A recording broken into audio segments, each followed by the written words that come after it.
Block edge panel while gaming on your Samsung S26 Ultra. Let's start the video. First of all, go to App Library. Here click on Gaming Hub. After click on Gaming Hub, click on this three-dot icon and click on Game Booster. After click on Game Booster, so you will see first option is showing you block during game.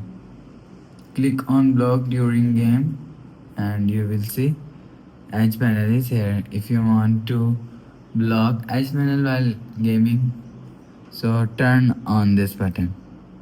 After turn on edge panel button, you will see edge panel is not showing on your game screen.